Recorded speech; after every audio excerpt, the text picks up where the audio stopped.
भट्टूकला के साइलो में railway goods गति शक्ति मल्टी मॉडल कार्गो टर्मिनल को प्रधानमंत्री नरेंद्र मोदी ने अहमदाबाद से वर्चुअल राष्ट्र को समर्पण किया। इस कार्यक्रम में सांसद सुनीता दुग्गल ने बतौर मुख्य अतिथि शिरकत की। इसको राष्ट्र के समर्पण से अब भट्टूकला से गेहूं का उठान मालगाड़ी द्वारा आसानी से हो जा सकेगा।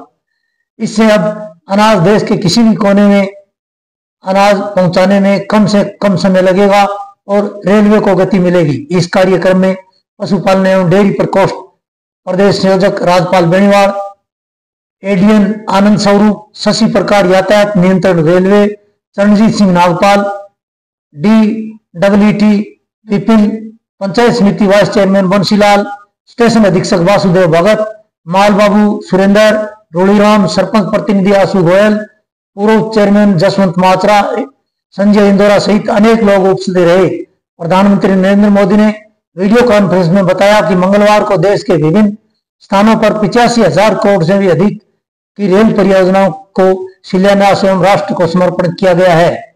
इस दौरान सांसद दुग्गल ने भी लोगों को संबोधित किया। सुने प्रधानमंत्री व सांसद दुग्गल ने क्या कहा। आज 85,000 करोड़ रुपए, 85,000 करोड़ रुपए से अधिक से सिर्फ और सिर्फ रेलवे के प्रोजेक्ट देश को मिले हैं। और इसके उपरांत समय का अभाव रहता है, मुझे विकास में मैं गति को धीमी नहीं होने देना चाहता और इसलिए आज रेलवे के ही कार्यक्रम में एक और कार्यक्रम जुड़ गया है पेट्रोलियम वालों का।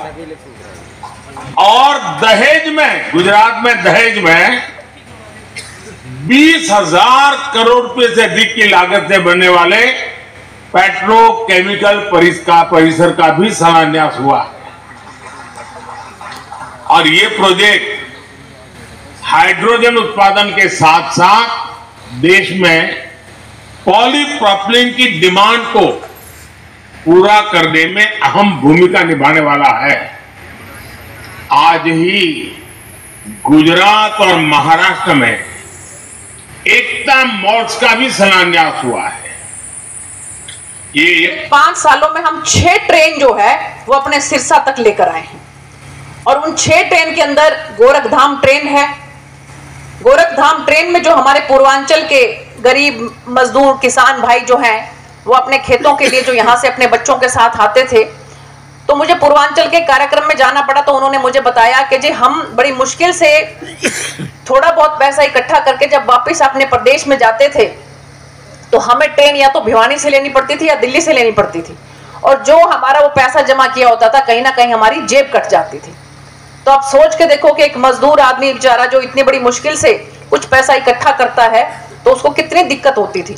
और जब से ये गोरखधाम ट्रेन हमारी सिरसा तक पहुंची है, आराम से वो अपने पूरे परिवार के साथ अपना काम खत्म करने के बाद जब छुट्टियों में, जब कभी छठ पूजा करने के लिए और जब कभी होली के लिए, दिवाली के लिए अपने घर जाना चाहते हैं तो उनको बहुत सहूलियत होती है।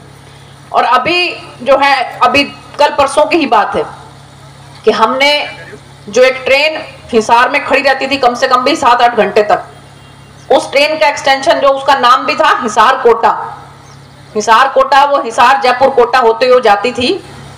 तो उस ट्रेन का एक्सटेंशन हमने बड़ी मुश्किल से कहकर जो है वो सिरसा तक करवाया। अब वो ट्रेन सिरसा से शुरू होती है, अब सिरसा से चलती है वो 4:15 बजे शाम को और आपको 4:48 पर यहाँ भट्टू पर भी आके उसको हमने एक स्टॉपेज आपका भट्टू में भी दिया है। और उस ट्रेन का इतना फायदा मिलेगा, नंबर 1 बात कि जो भी हमारे आज 12 तारीख है, आज 12 तारीख से खाटू श्याम के जो है हमारे मेला शुरू हो गया है, तो वो ट्रेन रिंगस तक जाएगी। वहां से सिर्फ 16 किलोमीटर आपको खाटू श्याम पड़ेंगे। खाटू श्याम के दर्शन करने के लिए उसका बहुत लाभ हमारे श्रद्धालुगण को मिलेगा, भट्टू वासियों को भी मिलेगा, सिरसा वासियों को भी मिलेगा। इसके साथ